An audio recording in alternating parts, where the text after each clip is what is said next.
On today's episode, I'm curious, are you over 55? Are you thinking about retirement? You probably are if you're listening to this show. Dive into the world of required minimum distributions on today's episode. It's the old RMDs. But what we're going to do today is kind of demystify some of the reasons behind these mandatory withdrawals from your retirement savings. We're going to look at some of the strategies that you can use to potentially avoid them, but also want you to understand the risks of not preparing in advance for your RMDs. If there's one thing I want you to walk away from today, it's that. And for those of you listening to today's show who are fortunate enough to not rely on RMDs for income, well, we're going to look at some other ways that you can use that money that will impact your financial future in a positive way. If you've ever had a question about RMDs, today's episode is for you. Let's get to it. Do you need help protecting your finances as you enter retirement? David Dickens of KC Financial Advisors has got you covered. Welcome to the Cover Your Assets KC podcast. Welcome back to the show. Great to have everybody with us here on Cover Your Assets KC. Walter Storholt alongside David Dickens. He, of course, is based in Overland Park, serving the Kansas City area and beyond. President, Wealth Advisor of KC Financial Advisors. Online at Cover Your Assets KC. David, looking forward to today's show with you. How are you, my friend? I'm doing pretty well. We're still licking our wounds from that opening loss for the Chiefs, but that was not fun. Not fun, especially to the Lions. Come on, what in the world? I know. Well, they were ready for us, and evidently we weren't quite ready for them. But hope springs eternal. We get some Jaguars this week, I believe. So we'll see what that brings. Yeah. Well, Broncos, I think out in your neck of the woods, they didn't look so good either. Yeah, it's a great point. Well, I'll tell you what, there's always this knee-jerk overreaction to week one results. So let's not join that club, and let's try to just take a deep breath and see what the Chiefs bring out for us in week two, okay? I love it. Let's do that. Very good.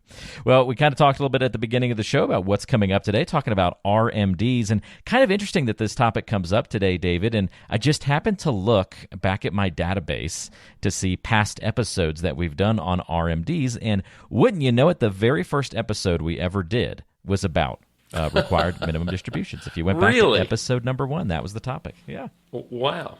When was that, Walter? That would have been in 2018, I believe. Wow. So, and it's kind of interesting because things have changed on the RMD front, haven't they? I was just getting ready to say the same thing. So that is not an evergreen podcast. We probably should ditch that, get it out of the list, because it's going to have some wrong information on it. Yeah, especially with it being episode number 1. I don't know, maybe we need to pop something else more generic, just in case anybody starts on episode 230 and they go, let me see where this thing began. They're going to hear one episode today on RMDs that's very different from that first one. So that's kind of an entertaining thought that somebody might go down that line. So let's put that in the things to work on, maybe a replacement first episode we can pop in there for folks in the future. Well, let's dive into this conversation, our updated version of talking about required minimum distributions. We'll cover some of those changes that have occurred over the last couple of years since that very first episode. But let's just talk about the why, first of all, David, because a lot of people don't even understand why they get to a certain age and all of a sudden basically are forced to take money out of their accounts. Why is this in place? Yeah, so most everybody would know that when they made an IRA or a 401k contribution, well, the IRS did not get to tax that money. That was all pre-tax money that went into the account. And it grows tax deferred, but eventually the IRS and Congress would like to have a little bit of tax revenue out of this. So what they did initially was set up an age where they got 70 and a half years old. I'm not exactly sure, but prior to 2019, so in that old podcast, if you were the year you turned 70 and a half, you had to start taking money out. And that's just because when you think about the balance in your IRA account or your 401k, I like to think of it this way. I have a partner in that account, and the partner is the IRS. And they just haven't told me how much of a partner they are yet. And that just depends on the tax bracket that I'm in each year when I take money out of that IRA. So you got a partner, they just haven't told you how much of it they want yet. That's a great point. All right, so that's going to be the theme of today's show. You're going to have a partner in those retirement savings and they want their cut. So I imagine one of the logical questions you get from people is like, all right, well, I don't want to have to take this. Is there any way around it? Can I avoid RMDs? Yeah, so the rule right now is just they've changed the starting age. There are eventually going to be 4 starting ages that we've gotten ourselves up to. Right now, the year you turn 73 is the year you have to start taking them out. All the way up to 2033, the age is going to go up to 75. So it was easy to think pre-2019 that this was a rule. It was hard and fast, and it was never going to change. So never's a long time. It has changed.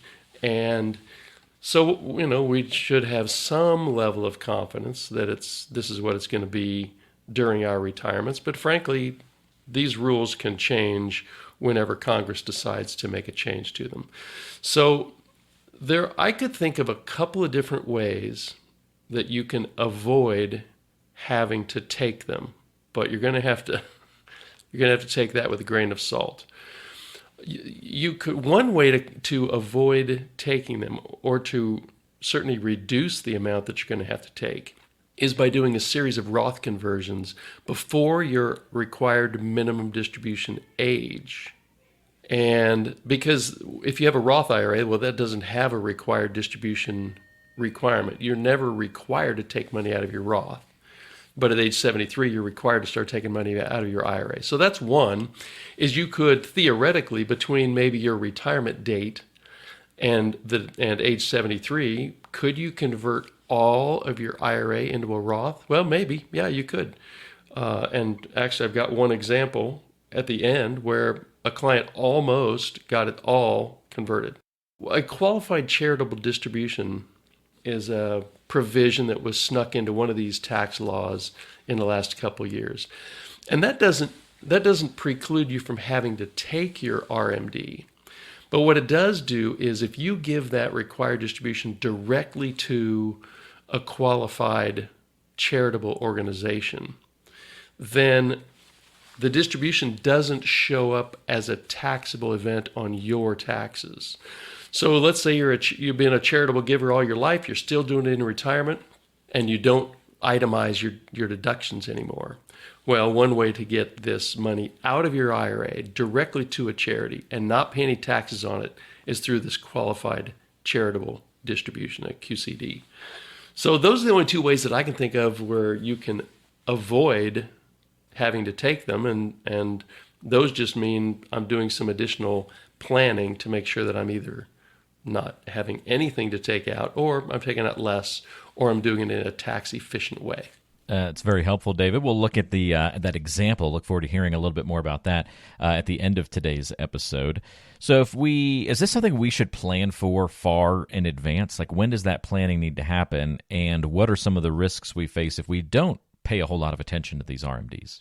Yeah, so it's definitely something you would want to look at maybe once you're over 60, once you're kind of in that retirement, we've often referred to as the retirement red zone for the football analogy. But when you can kind of see it from where you are, that's the time I think when you would want to put in some effort into planning for your RMDs. So the primary risks with your RMDs, well, one is, since they're mandatory, for a lot of my clients, they get pushed into the next higher tax bracket once RMDs start. And so that's a really good reason to have a strategy for doing some Roth conversions or your qualified charitable distributions. But knowing what you're going to do with those RMDs, you can project with some certainty how big they're going to be when you get to be 73. And consequently, between your Social Security income, maybe you have some pension income, and your required distributions, what is the tax bracket that you'll have forever once RMDs start? And then the other risk is, let's say that you have an abundance of income. You have maybe a nice juicy pension, maybe you and your spouse have a couple of Social Securities, and then your required minimum distributions might push you over the limit where your Medicare bill every month gets a surcharge applied to it. And we've done a podcast on IRMA, this Medicare surcharge, but it kicks in for 2023 if your modified adjusted gross income as a single was over $97,000 or married filed jointly over $194,000. So, depending on what your income is in retirement, this can be an extra tax on your Medicare premium just because you started required minimum distributions out of your IRAs and 401ks. That's great. I'm appreciative of kind of the nuance here around RMDs, understanding some not wanting to take them, some needing to take them, but then figuring out what to do with it. We mentioned this at the top of the show as well. If somebody doesn't need this money from the RMDs for income, so they're being forced to take it out, but they're kind of like, I don't really need this to live off of, are there strategic ways we can then use those funds in efficient ways as well? There are. I've got a couple of ideas from what we've done for some clients over the years. So I have a number of clients that don't need that money. They live on their Social Security and one of their pensions, and then all of a sudden required distribution age comes along, and that's exactly the question. Well, what do I do with this? So one is that qualified charitable distribution that I mentioned earlier. That's a charitable gift that you give to your church or your university or some other qualified charitable organization. And that can be up to $100,000 a year per taxpayer. So, if you're Mitt Romney or you're listening to this thing and you've got a big, big IRA, well, you and your spouse could each gift $100,000 out of that IRA once you're over 70 and a half. You could gift that money and the IRS never gets to tax it.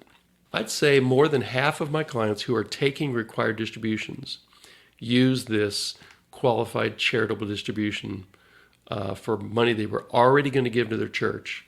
And this way, they just don't get taxed on that withdrawal. So that's one. Another would be, I've given all I'm going to give, so I'm going to take the required distribution, and then I'm just going to gift it to a family member. You could gift that money. You still have to pay the taxes on the RMD, so there's no escaping that. But it's a nice pot of money to use as gifts. And as we said in the prior podcast in the last month or two, maybe you fund a young person's Roth 401k or Roth IRA with that money. So lots of things that they could do with the gift that you give them. I have a number of clients that take their RMD and just put it in a taxable account. So the IRS is making you move money out of a tax-deferred account. And you can either give it away, or you can put it into a taxable account, or the fourth one is going to be in a tax-free account. So stick with me on that one. Back to the third one, though. You can put it into a taxable account. Maybe you're going to buy dividend-paying stocks, which dividends on stocks are taxed advantageously, so that's a perfectly good thing to do it. Maybe if that's money you're never going to use, then you might put it into long-term, more growth-type stock investments that somebody's going to inherit in the future. You may have never received a taxable dividend on any of those stocks, and the person that receives it in the future is going to get a stepped-up cost basis, so they won't pay any taxes on the growth once it gets invested into that taxable brokerage account. So that's the third idea. And then the fourth idea would be, I have a number of clients who bought something called a second-to-die life insurance policy, which is a really good tax-free alternative for giving money to your heirs tax-free. It only works if one of you is super healthy and the other person is pretty healthy, if you're a married couple. And so I'm going to leave that there because I'm going to give here in the next section to kind of wrap things up, I'm going to give a couple of specific examples. So I'll talk about that in a little bit more detail here in just a minute. Well, yeah, let's get to that example, David. I always love ending episodes this way when we can kind of see that real-world example. So how have you helped someone plan around RMDs in the past whose story might be illustrative and helpful for us today? Yeah, so two different thoughts on that. One, since I just talked about it, is we'll use that second-to-die life policy and just give you a little glimpse of what that might look like. So these are typically their grandparents. They're either trying to move money to their kids or their grandkids in a tax-free fashion. So I've had a couple of different couples say, well, we're not going to need either all or a bunch of our required distribution. So what we did was we got them qualified for a second to die life insurance policy. So what the second to die means is if you're a married couple, the insurance company is only going to pay out to the beneficiaries once the second of you dies. And that the reason we do that is because it's the cheapest way to get the biggest death benefit that we can get. The insurance company knows it's a high probability that somebody is going to live longer than the first to die person in a couple. So they get to collect premiums for a longer period of time. But once that second person dies, then whoever they name as beneficiaries, maybe it's their kids, maybe it's their grandkids, but that death benefit goes tax-free to those beneficiaries.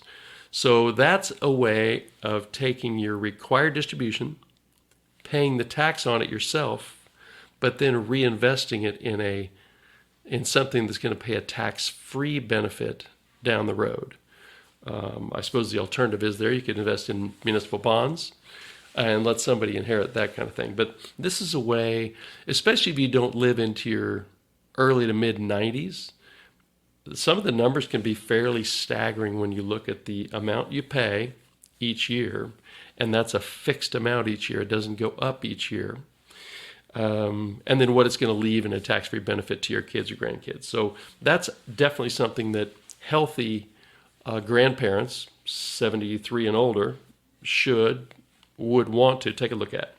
And then the second one, which, I seem to mention on a lot of different podcasts, only because I think it's one of the best things going, is that I've had I'm still working with a number of different clients where each year we're doing Roth conversions, maybe over a series of 3, 4, 5, 7 years. And we're targeting filling up their 22% tax bracket or their 24% tax bracket because based on everything we can see and project, they're going to be in a higher tax bracket in the future. So what we're doing now is each year we're doing Roth conversions, taking money out of an IRA, paying their taxes at their current tax level, and rolling it into their Roth IRA, which then grows tax-free forever until they die. And the reason that is attractive is what we can project out is once this particular client or couple turns 73, we can, with some level of accuracy, project that their Social Security, their pension, and now their required distribution is going to bump them up into a higher tax bracket basically forever. And so if we can find a dollar amount for this conversion, this annual conversion, that is in the same or lower tax bracket as they're going to be once required distributions start, then these Roth conversions can significantly help somebody reduce future RMDs, especially when they're going to be at a higher tax bracket than they're at now. And I think, as I mentioned at the top of the show, the Roth is a terrific vehicle for that because the money comes out tax-free, it grows tax-free, it's a great inheritance vehicle, and there's not a required minimum distribution out of your Roth. So those are two, I think, there are two real-life examples from my client base, and either or both can be really successful strategies for either doing something with your RMDs or planning to reduce your future RMDs by taking action now. All good tips on today's episode. Good to get a refresher of how some of the rules have changed over the last couple of years and what to think about when we start looking at RMDs. And if you are soon to retire or already retired, this should be on your radar as part of your planning process. And if it's not, Well, get it on there. Have a conversation with David. Talk a little bit about your plan and about RMDs and where they would fit into the equation, how you're going to handle them, how you're going to make things work most efficiently for you. Efficient use of your dollars comes up a lot whenever we're talking about RMDs, taxes, investments, and everything else. If you've got any questions for David, it's easy to reach out, have a conversation, see if you're a good fit to come in for a review of your financial plan and have a complimentary look at where you stand right now and how to get to where you need to be in your retirement years. The number to call is 913-317-1414. That's 913-317-1414. Or go online to coveryourassetskc.com, and you can get in touch through the website as well. That contact info is in the description of today's episode, so you can find it easily. David, thanks for the breakdown on these RMDs, and we'll look forward to catching up again soon. Enjoy the rest of your week, and I'll talk to you soon. Sounds great. That's David Dickens. I'm Walter Storholt. Thanks for joining us. We'll see you next time right here on Cover Your Assets KC.